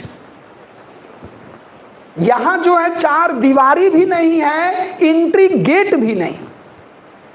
प्रदक्षिणा पथ ऐसे ही कर लेते हैं। यानी कि प्रदक्षिणा पथ के लिए यहां देखोगे तो ये जो है यानी कि ढका हुआ है, कि ढका हुआ प्रदक्षिणा पथ है, यहां प्रदक्षिणा पथ है। लेकिन मंदिर परिषद को किसी 4 दीवारी से घेरा नहीं गया है, लेकिन जिसमें ये फेरी लगाते हैं वो बंद है, ढका है, खुला नहीं। तो ये चीज ध्यान रखना है कि यहां भव्य प्रवेश द्वार नहीं है, जिसको हम लोग गोपुरम कहते हैं। गोपुरम वहां है, यहां क्या है। अब इसके ऊपर आप देखो, ये जो पार्ट है ये क्या है, आमलक है। और ये जो पार्ट है ये क्या है, कलश है। यानी कि शिखर के शीर्ष भाग पर जो राउंड कट बना है, गोलाकार बना है, वो आमलक है, आमलक है। और आमलक के ऊपर जो रखा हुआ है कलसा, कलश टाइप, वो कलश। और ये जो बना है, जिस चबूतरे पर ये टिका है, ये है जगती। और ये जो बना है ये है पीठ। और इसी चबूतरे को थोड़ा सा बड़ा और कर देगा तो यहाँ आ जाएगा, एक लेवल और आएगा, जिसको हम लोग कहेंगे अधिष्ठान। तीसरा भी लेवल ले लेगा। तो मंदिर बड़ी खूबसूरत खूबसूरत है, लेकिन यहाँ के मंदिर की मुख्य शैली क्या है कि रेखांकित गुंबद, पिरामिड नहीं, तली पर तला नहीं, तली पर तला नहीं है, विमान नहीं है, शिखर है। तो जब मंदिर में शिखर हो तो शैली नागर है, जब मंदिर में विमान हो तो शैली द्रविड़, और जब दोनों का मिसलेनियस हो तो शैली बेसर है। बेसर आराम से पहचान लोगे, एक दो मंदिर है। एलोरा वाला है कैलाशनाथ का मंदिर, एकास्मक पत्थर से बना है, और एक एलोरा का दशावतार का मंदिर है, एक देवगढ़ का दशावतार का मंदिर है। हाँ ध्यान रखना, देवगढ़ के भी दशावतार के मंदिर है और एलोरा के भी दशावतार के मंदिर है, वो दंती दुर्ग ने बनवाया है, वो ध्यान रखना उसको। तो आप देखो ये जो मंदिर हमारे हैं, इसको आप कैसे पहचानोगे? अलंकृत और रेखांकृत गुंबद, यानी कि यहाँ कोई परिसर में चार दीवारी नहीं है, फेंसिंग वॉल नहीं है। लिखते जाओ आप विशेषता, कोई फेंसिंग वॉल नहीं है, कोई घिरा हुआ प्रांगण नहीं है। वहां है, वहां भव्य गेट भी है, गर्भगृह के ठीक सामने एक बहुत ग्लोरीफाइड गेट है। जब दक्षिण भारत में आप जाओगे कभी, बृहदेश्वर मंदिर, राजराजेश्वर मंदिर, तो वहां के गेट ऐसे हैं जो मंदिर से भी भव्य दिख रहे हैं। और गोपुरम तो रिकॉर्ड ही तोड़ देगा। कभी मीनाक्षी का गोपुरम देखो आप, विश्व का सबसे ऊंचा गोपुरम मीनाक्षी, मदुरई का मीनाक्षी मंदिर, तमिलनाडु। तमिलनाडु वाले क्या मंदिर बनाए। तंजावुर के मंदिर देखो आप, गंगे कोंड चोलपुरम के मंदिर देखो आप, नायक शैली के मंदिर देखो आप, जो मॉडर्न इंडिया, मेडिवल इंडिया में बन रहे हैं, जिसपे इस्लाम प्रभाव भी दिख रहा। आप देखो कितना बेहतरीन कशीदाकारी, कितना बेहतरीन काम किया गया है, उसको आप देखो। तो आईएएस में क्वेश्चन इस तरह का आएगा, आमलक किसकी विशेषता? तो आमलक नागर की विशेषता। शिखर युक्त मंदिर किस में पाए जाते हैं? नागर। विमान युक्त मंदिर किस में पाए जाते हैं? द्रविड़ में। स्तूपिका मंदिर के ऊपर कहाँ है? द्रविड़। गोपुरम कहाँ का लक्षण है? द्रविड़। जगमोहन कहाँ का लक्षण है? नागर। अब देखो फिर आया एक जगमोहन। जगमोहन का मतलब है कि जो एंट्री कर रहे हो आप, और ये जो मंडप है, जो गलियारा है जिसमें शादी विवाह हो जाता है, वो सभा भवन को, वो सभा मंडल को जगमोहन नाम दिया गया, सभा मंडल। इसी को आप विजयनगर में जाओगे, जब विजयनगर के शैली में एक बार आईएएस में क्वेश्चन आया कि कल्याण मंडप का निर्माण कहाँ किया गया, तो विजयनगर वाले इसी कोरिएडर को, इसी सभा भवन को क्या कहने लगे? कल्याण मंडपम। तो विजयनगर शैली में क्या बना? सेंट्रल हॉल को क्या बताते थे? कल्याण मंडप, जहां गेस्ट हाउस होता था, शादी विवाह भी हो जाती थी। तो शैलियों की अपनी अलग अलग विशेषताएं हैं, जिसके लिए ये अलग अलग जाने जाते हैं। अब इसमें आप देखोगे तो कश्मीर का मंदिर, हरियाणा पंजाब का मंदिर, गुजरात का मंदिर, खजुराहो के मंदिर, उत्तर प्रदेश के मंदिर, राजस्थान के मंदिर और उड़ीसा के मंदिर, ये सारे जब राज्य कवर करोगे आप, तब लगेगा कि ये मंदिर कवर हो गया। और राज्य वाले मंदिर अभी हम लोग लिखेंगे। तो इसमें कुछ उपशैलियाँ आई, जैसे अभी हमने कहा था कि इसमें एक शैली आई उड़ीसा शैली। उड़ीसा शैली है, सोलंकी शैली है, सोलंकी शैली है और खजुराहो शैली है। ये इनकी स्पेशल शैलियां हैं। पूरी जगन्नाथ के मंदिर, कोणार्क के मंदिर। अब आप सोचो कि 1238 में बनने वाला सूर्य का कोणार्क मंदिर, अगर शैली आ गई ओडिसी शैली, तो you have to choose Odissi not Nagara. Kathiawar का सोमनाथ का मंदिर आ गया, मोंढेरा का सूर्य मंदिर आ गया गुजरात का, जिसको भीमदेव सोलंकी ने बनाया। तो you have to choose Solanki शैली इंस्टेड ऑफ नागर। नागर के रहते हुए भी सोलंकी लगाना पड़ेगा, और सोलंकी नहीं है तो नागर से काम चलाना पड़ेगा। पुरी के मंदिर, जगन्नाथ के मंदिर, भुवनेश्वर के मंदिर, भुवनेश्वर को मंदिरों का नगर भी कहते हैं, जैसे बनारस है, जैसे होल है। अब खजुराहो में आ गए, अब तो पूछना ही क्या, खजुराहो तो वर्ल्ड हेरिटेज में है।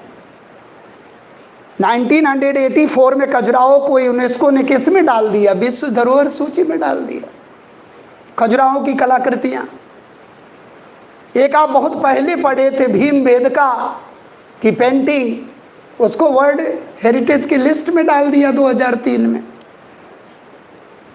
तो यूनेस्को के विरासत सूची को भी अपडेट करते रहना है आपको। IS की लिस्ट बनेगी कि हमारे कौन से ऐसे हेरिटेज हैं जो विश्व विरासत सूची में है और हम नहीं जानते। तो खजुराहो के जो हमारे टेम्पल हैं वो भी वर्ल्ड हेरिटेज के लिस्ट में बहुत पहले ही शामिल है। तो खजुराहो की अपनी अलग ही शैली है, क्योंकि यहाँ मंदिरों के मूर्तियों में कामुकता ज़्यादा दिखती है, जो कहीं नहीं दिखती है। बौद्ध धर्म का कोई भी मंदिर नहीं है खजुराहो में। जैन है, वैष्णव है, शैव मंदिर है, कंदरिया महादेव का मंदिर है। और कंदरिया महादेव के मंदिर में देखोगे तो शिखर में भी छोटे छोटे शिखर दिखे। आप देख रहे हैं शंक्वाकार है, बिल्कुल कितना फ्लैट शंक्वाकार। और यही जब तले पर तला सीधा चला जाएगा तो ये पिरामिड हो जाएगा। और पिरामिड विशेषता है द्रविड़ शैली की। तो ये चीज हमें ध्यान रखना है कि ये जो उरीश्रृंग है, ये कंदरिया महादेव के मंदिर में, जब आप गूगल पर डालोगे कंदरिया महादेव का मंदिर, तो शिखर में भी शिखर मिले, और ढेर सारे शिखर मिले, 4-5 शिखर मिले। तो उसको क्या कहा गया? उरुश्रृंग है। और शिखर के ऊपर उसके शीर्ष भाग पर क्या है? आमलक है। और आमलक भी देखो कितना, मतलब बिल्कुल एकदम जैसे लगता है कि चपटा सा बिल्कुल बना है, उसमें आप जैसे लग रहा राउंड कट टाइप का, गोलाकार। उधर गोलाकार नहीं, उधर आमलक नहीं है, स्तूपिका। तो ये आमलक अलग कर देगा उधर से। तो ये चीज, ये शिखर अलग कर देगा, ये जगमोहन अलग कर देगा, ये उरुश्रृंग अलग कर देगा, ये कलश अलग कर देगा, क्योंकि उधर स्तूपिका। और यहां मंदिरों की विशेषता क्या है? प्रांगण में कोई जलाशय नहीं है। प्रांगण में, क्योंकि हमारे यहाँ झील, झरने, पोखरे, तालाब बहुत हैं नॉर्थ इंडिया में। साउथ में मंदिर परिषद में जलाशय का होना most important feature of Dravida. तुलना करो आप दोनों तरफ। Most important feature of Dravida is pond. जलाशय होना 100% जरूरी। हमारे यहाँ कोई जरूरी नहीं, लेकिन हमारे यहाँ एक सेपरेट मंदिर है जिसको हम लोग कहते हैं सोलंकी मंदिर। और यहाँ आप देखोगे तो मुंढेरा का शिव मंदिर है जहाँ जलाशय है। IS का क्वेश्चन है, IS के इंटरव्यू में ऐसे ही फंसा देता, जलाशय क्यों नहीं? आप कहोगे अब किताब वाला नहीं कह रहा तो मान लो, आप भी मान लो। ऐसे नहीं, logic makes a man perfect. बोले हमारे यहाँ सर कमी ही नहीं है पॉन्ड्स, पोखरे, तालाब, झील, झरनों की। जिसको कमी होगी बनवाएगा।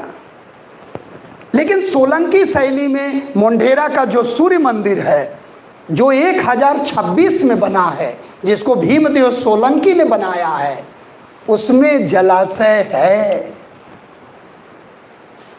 तो इनकी अपनी अलग अलग विशेषता भी है। उड़ीसा खजुराहो में आप देखोगे तो मंदिर के जो दीवार है वो दोनों तरफ कलाकारी की गई। सादे नहीं है। लेकिन वही उड़ीसा में देखोगे तो बाहर साइड से तो है, अंदर के साइड से नक्काशी नहीं। ये है difference between Solanki, that's of Khajuraho, that's of Orissa. और कभी भी आ जाए नागर का चरमोत्कर्ष, नागर का क्लाइमैक्स, तो उड़ीसा की कलाकृतियां, पूरी जगन्नाथ, लिंगराज के मंदिर भोलेनाथ को समर्पित हैं, जगन्नाथ के मंदिर विष्णु को समर्पित हैं, जो रथ यात्रा निकलती है। उड़ीसा की कलाकृतियां आप देखो, नागर शैली का क्लाइमेक्स है। और आता है कि उड़ीसा के मंदिर किस शैली में, बच्चा लगा नहीं पाता। ऐसा हम लोगों के साथ नहीं होना चाहिए। बिल्कुल इजी करके उसको इतना पढ़ो कि क्लियर हो जाए। तो जलाशय नहीं है, गोपुरम नहीं है, जगमोहन है। और ये जगमोहन कहाँ की स्टाइल है, उड़ीसा शैली की। उड़ीसा शैली में आप देखोगे जगमोहन मस्ट बी फाउंड। हर जगह मंडप देख रहे हो आप, लेकिन उड़ीसा शैली के बेहतरीन मंदिर में जगमोहन भी मिलेगा। ये चीजों को ध्यान रखना। तो ये चीज जब आप ध्यान रखोगे, रेखांकित शिखर है, नीचे ठीक मेन गर्भगृह है, गर्भगृह के सामने बारामदे बने हैं, अंतराल है, अंतराल के और गर्भगृह और मंडप के बीच में अंतराल भी मिलते हैं। अंतराल इधर भी है, अंतराल उधर भी। इसके बाद एक क्वेश्चन आता है, पंचायतन मंदिर। पंचायतन शैली आप देखोगे तो पंचायतन शैली गुप्त काल से शुरू हो जाती है। पंचायतन शैली के मंदिर खूब मिलेंगे आपको, लेकिन पंचायतन शैली के मंदिर द्रविड़ में भी हैं, नागर में भी। मजे की बात है, कॉमन है। लेकिन दोनों में अंतर क्या है? इसमें शिखर पांचों पर बना है और उसमें केवल मेन पर विमान बना है और अधीनस्थ पर विमान नहीं है। तो शिखर इज इक्वल टू विमान। इधर विमान बोल रहे हैं, इधर शिखर बोल रहे हैं। अभी इसको बनाते हैं हम लोग। तो पंचायतन में कौन से मंदिर आएंगे? भोलेनाथ मेन, विष्णु, गणेश, सूर्य, दुर्गा। भोलेनाथ मेन हो गए, सभी अधीनस्थ हो गए। और कभी भी ये मंदिर आप देखो, ये मंदिर जब बनेंगे, यहाँ बनेगा प्रांगण, यहाँ बनेगा और यहाँ बनेगा, यहाँ बनेगा, यानी कि बीच में मेन गर्भगृह और चारों तरफ से अधीनस्थ देवता हैं। लेकिन चारों मंदिर के ऊपर शिखर भी है, लेकिन यहाँ गौड़ मंदिर के ऊपर विमान नहीं। ये अंतर है किसमें? इसमें और इसमें। अब आप देखो इसको कैसे बनाओगे। इसमें जब फ्रेमिंग करोगे आप, तो नीचे वाला जो पोर्शन है, ये बड़ा सा एक प्लेटफॉर्म है, वही जागती, जगती यहाँ भी है, सेकंड नंबर पर पीठ है, थर्ड नंबर पर अधिष्ठान है, क्योंकि मंदिर को और बड़ा बनाना चाह रहे हैं ये, और भव्य दिखाना चाह रहे हैं। और इसके बाद है, लेकिन इसके बाद आप देखोगे कि ये जो मंदिर है, इसमें आपको अंतर दिखने लगेगा। ये जो मंदिर है, इसके बाद जो है ये जो संरचना आएगी, इसको थोड़ा छोटा बनाना। फिर इसके बाद यहाँ से आप देखोगे ढलान शुरू हो जाएगा।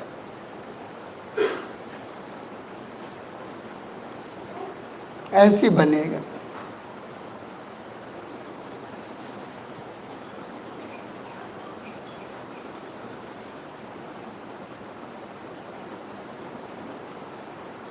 ऐसे बनेगा।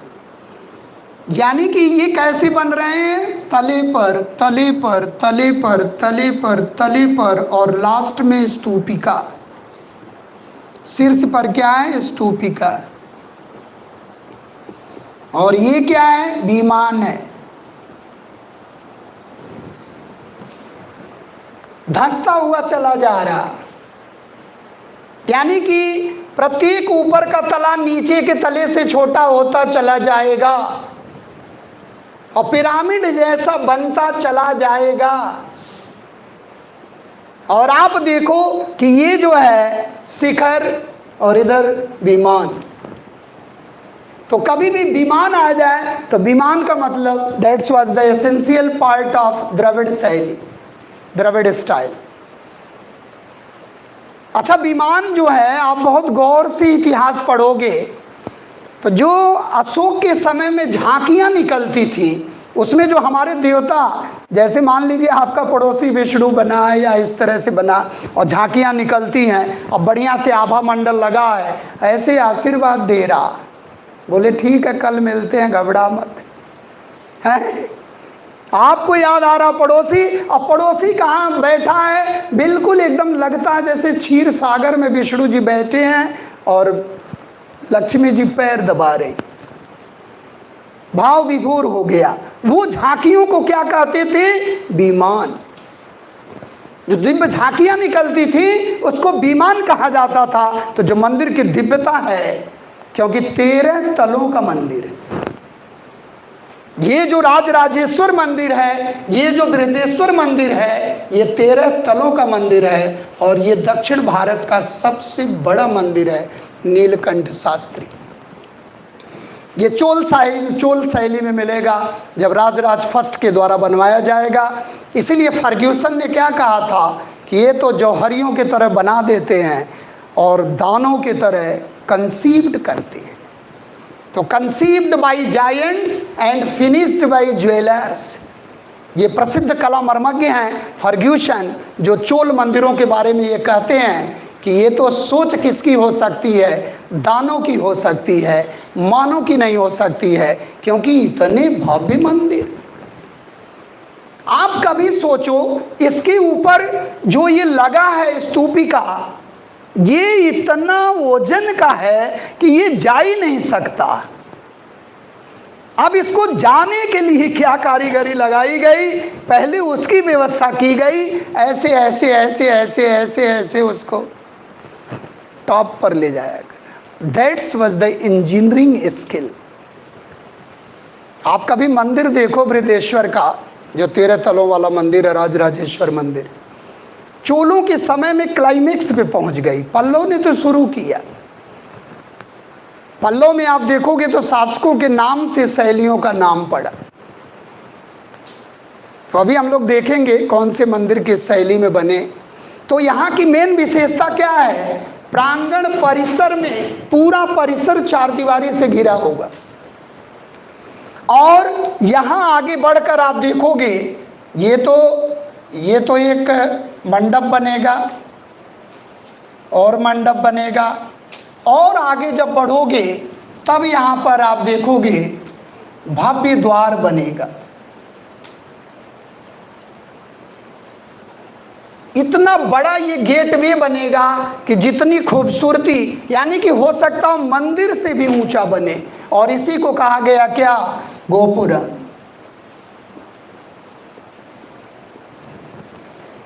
यानी कि ये चीज ध्यान रखना है, स्तूपिका और गर्भगृह है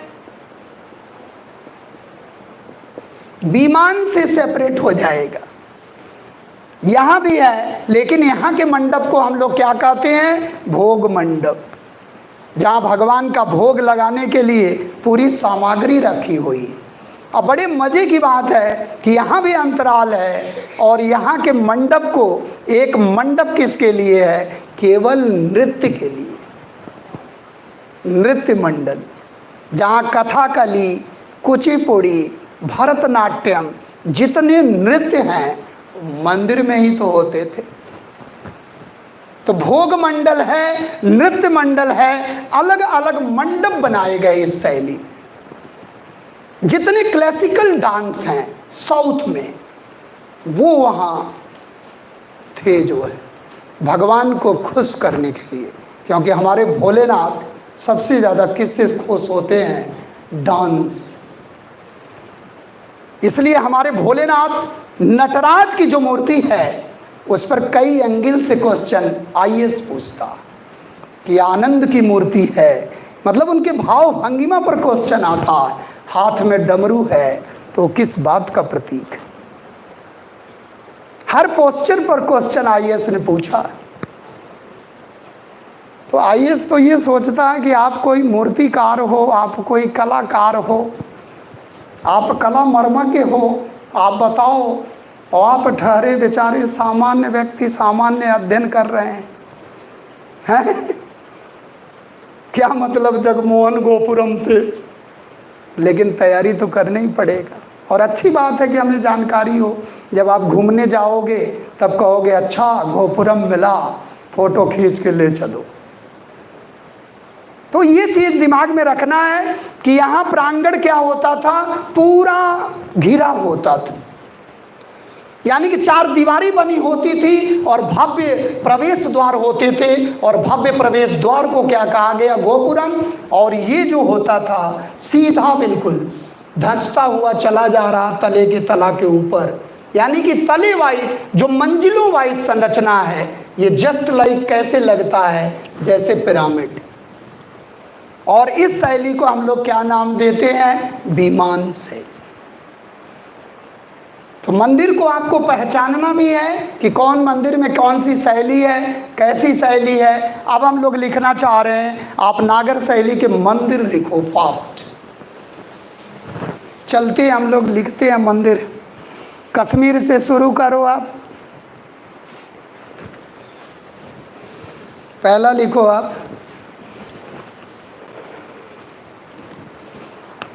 तो ये तो भूगोल के हिसाब से हो गया कहाँ कौन मंदिर बना। अब हम लोग इतिहास के हिसाब से बना रहे हैं। तो लिख लीजिएगा,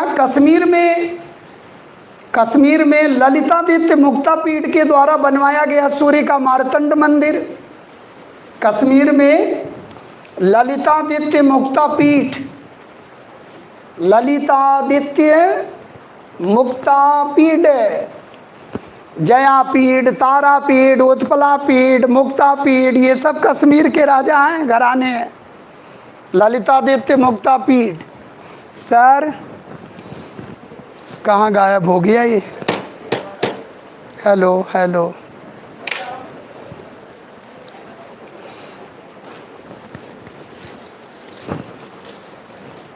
ललितादित्य मुक्तापीठ। और ये ललितादित्य मुक्तापीठ के समकालीन राजा थे कौन? यशोवर्मन।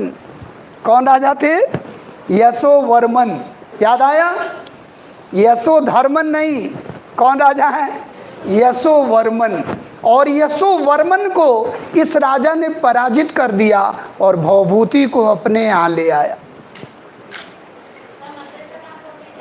मार्तंड मंदिर, सूर्य का मार्तंड मंदिर। सूर्य मंदिर को ध्यान रखना है, बहुत सूर्य मंदिर हैं।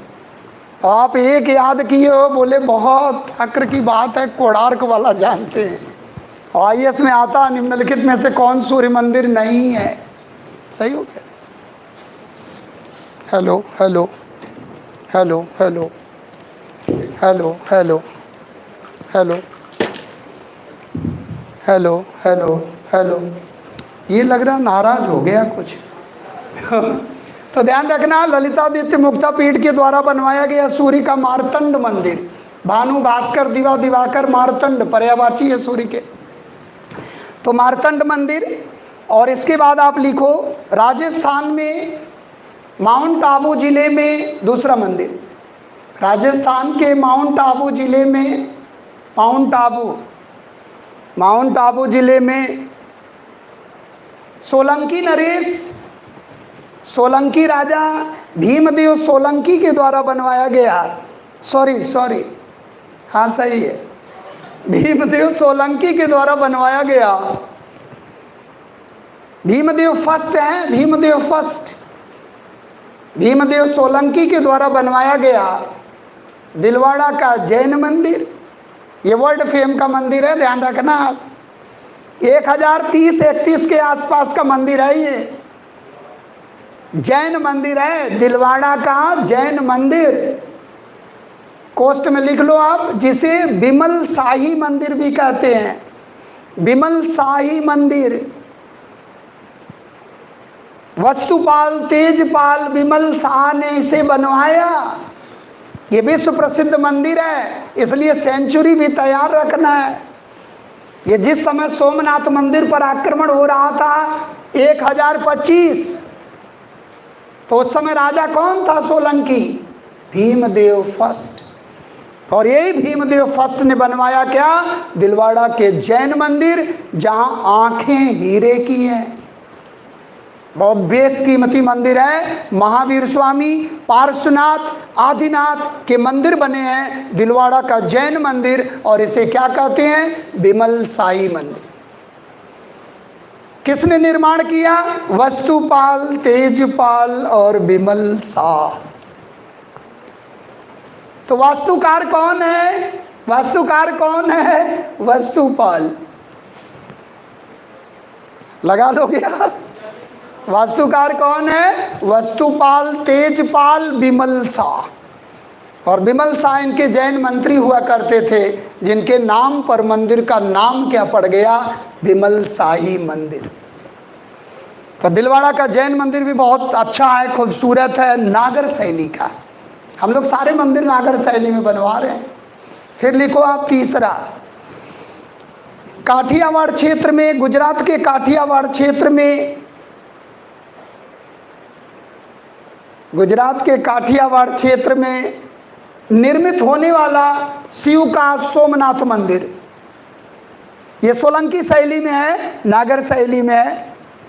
शिव का सोमनाथ मंदिर भीमदेव सोलंकी के द्वारा बना है। शिव का सोमनाथ मंदिर भीमदेव फर्स्ट। पुनर्निर्माण कराएगा कुमारपाल, जब महमूद गजनवी के आक्रमण का शिकार हो जाएगा।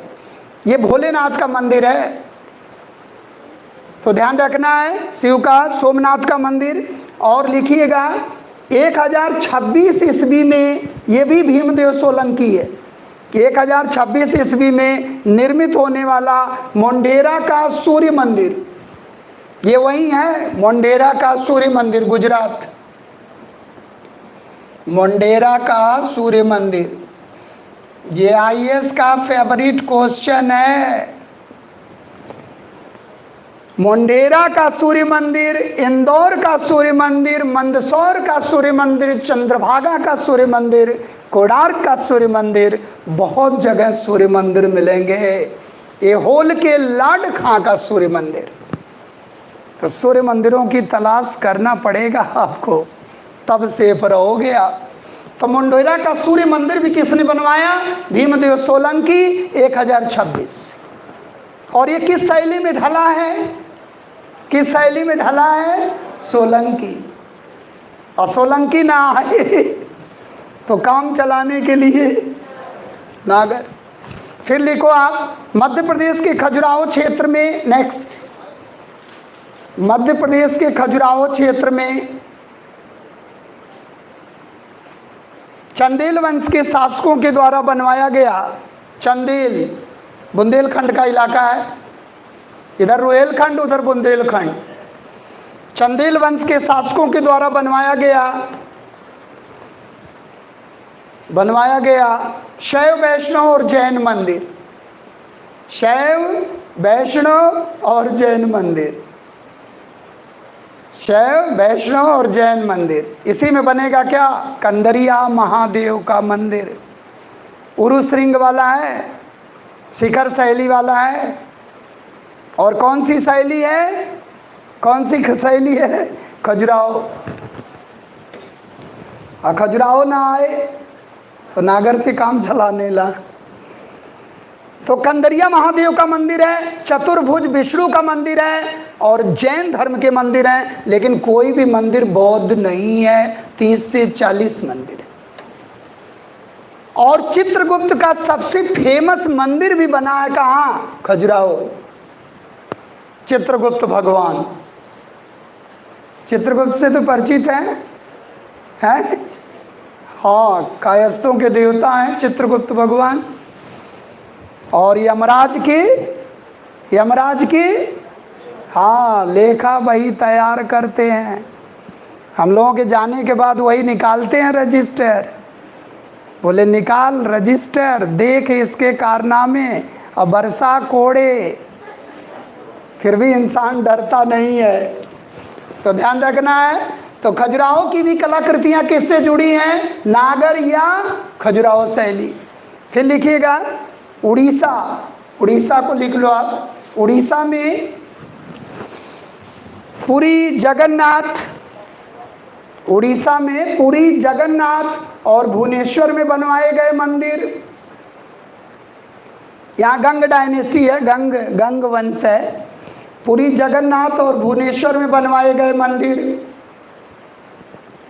और 1238 ईस्वी में, ये मंदिर जरूर लिख लेना आप, 1238 ईस्वी में 1238 1238 ईस्वी में गंग नरेश नरसिंह देव प्रथम के द्वारा गंग नरेश नरसिंह देव प्रथम के द्वारा बनवाया गया कोणार्क का सूर्य मंदिर। ये 13वीं शताब्दी का मंदिर है, ध्यान रखना है। बनवाया गया कोणार्क का सूर्य मंदिर। ये रथारूढ़ मंदिर है, ब्लैक पैगोडा, इसे क्या कहेंगे? Black pagoda. और एक रथ मंदिर आएगा महाबलीपुरम में, जिसको क्या कहेंगे? गोल्डन पैगोडा या स्वर्ण पैगोडा। ये रथारूढ़ मंदिर है, ध्यान रखना है। किस सेंचुरी का मंदिर है? 13वीं शताब्दी का। 1238 से 1300 की तरफ जा रहे हैं हम लोग, तो ये ध्यान रखना है। तो ये आदि मंदिर किस शैली के मंदिर हैं? नागर शैली के मंदिर।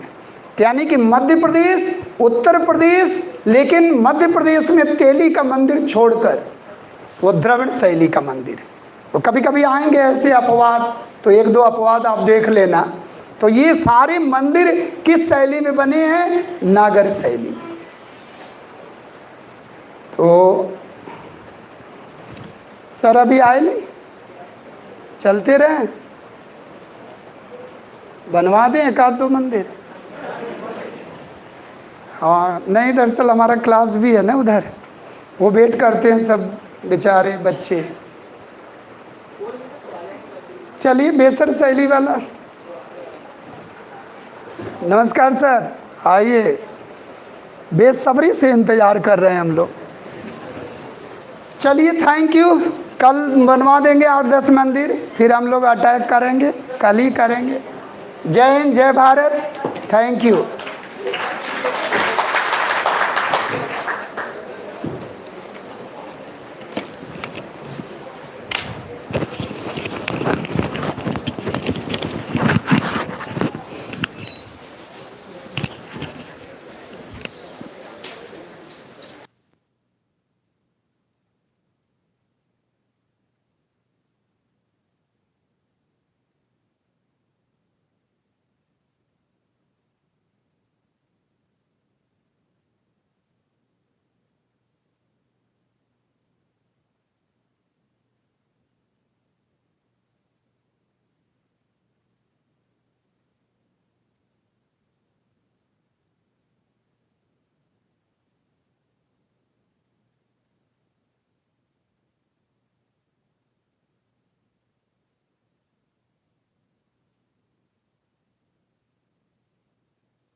ध्यान नहीं दिलवा रहे हैं, ध्यान नहीं दिलवा रहे हैं लाइव।